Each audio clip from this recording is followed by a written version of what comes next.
moo tax man ko jaaraama Seex Ahmad Tijaan yow mi teral xutbu samaan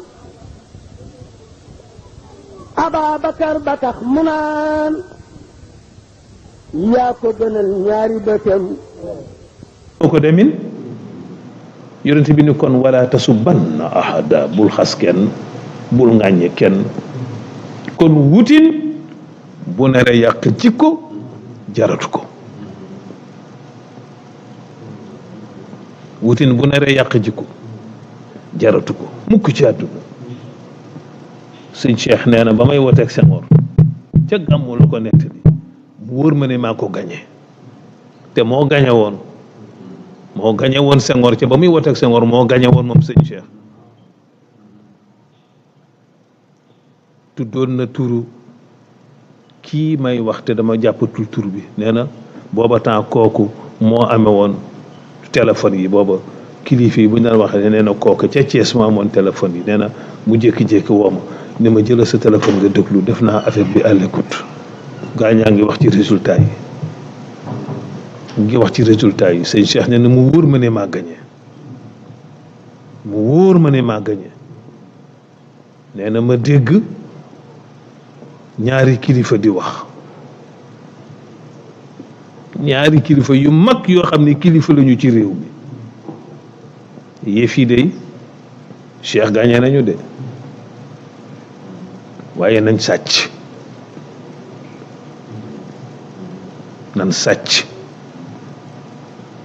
Serigne Cheikh nee na kilifa googu ñu naan sàcc kilifa ga mu ko wax te ñoo bokkoon séq politique bi mu ne ko bu ñu sàccee Cheikh yàpp nañu ba faw dootuñu nawlonte bu ñu sàccee rek mu yàpp ñu ba faw dootuñu def nawle nee na mu ne ma kooka tamit tontu ko ne ko kon yow xamoo politique ko kon yow xamoo politique nee na ñu woo benn sëriñ la sëñ Cheikh wax nee na wax ko mbiree na mu demee nee na sëriñ bi ne ah kon nag nañ sàcc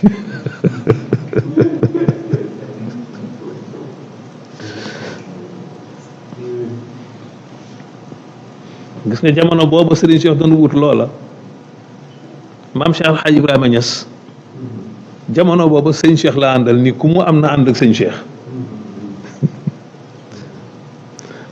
Barham Diop a ngi nettali yàlla na ko yàlla dolli leer am na benn doomu bàyyi bu taxawoon moom it doon laaj lu mel noonu ne daf ko ni bàyyil te ànd ak Cheikh ñu jàppale ko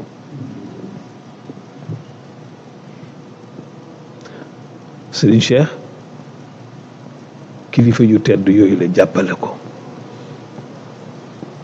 mu jël ndam li gañe ko ñu sàcc ko moo tax bind na ko bàyyi fi sàcc googu ñu ko sàcc bindal na ko boppam bàyyi fi xam nga kan la bind leetar boobu jox ko mooy le président Léopold Sédar Senghor mi fi nekkoon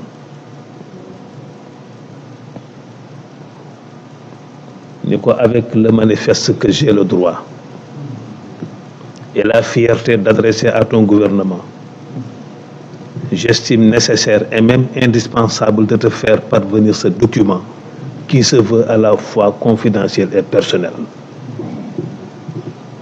Comme tu le sais, la situation de ce pays qui est le nôtre est devenue par ta faute de plus en plus catastrophique.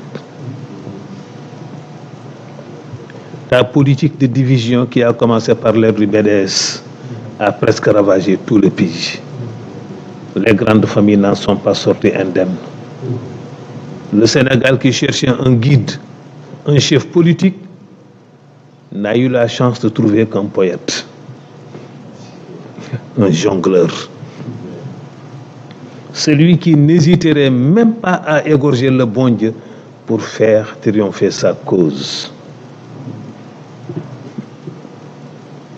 Du népotisme laministe à la régression solidariste, de l'orgueil modibiste à la dictature djaïste, aucune saleté n'a été épargnée pour qualifier les grands hommes de notre pays. Et toi, Senghor, toi le plus fort, toi qui, du haut de ta tour d'ivoire, regarde comme si tu étais le Dieu des musulmans. Ces musulmans qui, je ne sais avec quelle naïveté, se laissent exploiter par ce diable des deux continents. Paraît-il que tu as convoqué des personnalités religieuses, dont mon oncle, Mme Aladji Abdou Aziz, Senghor, pour leur parler des services que tu n'as jamais cessé de me rendre. Des services rendus? Quelle ingratitude! Je n'ai jamais fui devant mes responsabilités. Ce qui veut dire qu'avec les responsables du gouvernement, je ne saurais avoir froid aux yeux. Qu'as-tu fait pour moi après m'avoir volé et mes électeurs et ma majorité?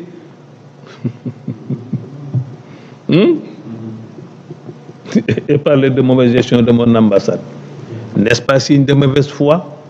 S'il y a mauvaise gestion, c'est bien celle de tes 9 mois de règne, avec les finances et les affaires économiques du pays entre les mains d'un blanc. Si j'ai accepté de représenter le Sénégal au Caire, c'est pour la seule raison que dans la capitale égyptienne, l'occasion ne manquerait pas de rencontrer des gens honnêtes avec qui on peut collaborer pour dénoncer cette politique senghorienne anti-africaine. Tu te crois à l'abri du contrôle pour que tu passes ton temps à traiter les uns de voleurs, les autres de malhonnêteté. N'est-ce pas signe de malhonnêteté? As-tu oublié le jour où dans ta chambre tu me demandais si tu pourrais trouver auprès des pays arabes des fonds nécessaires pour faire face aux assauts de l'équipe de Mamadou Dia? Je t'ai répondu qu'il m'était impossible de m'absenter car la situation du pays exigeait ma présence. C'est après que j'ai demandé à Abdoulaye Fofana de s'en occuper au niveau de Dakar. Ce dernier, après avoir réfléchi, me faisait comprendre qu'il fallait un papier signé par Senghor, car, disait-il, Senghor est un type changeant. C'est peut-être avec ce papier qu'il est arrivé à t'apprivoiser, à te mettre une bride sur le cou.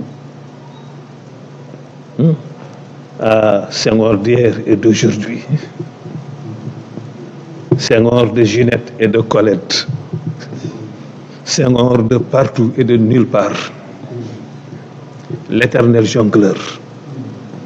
Le sadique intrigant. Ton nom est pour notre pays le symbole de la tristesse et du malheur. Quelle triste carrière daal def ci suuf signé Cheikh Ahmed Tidiane Sy moo ko bindal boppam yépp ngi fi.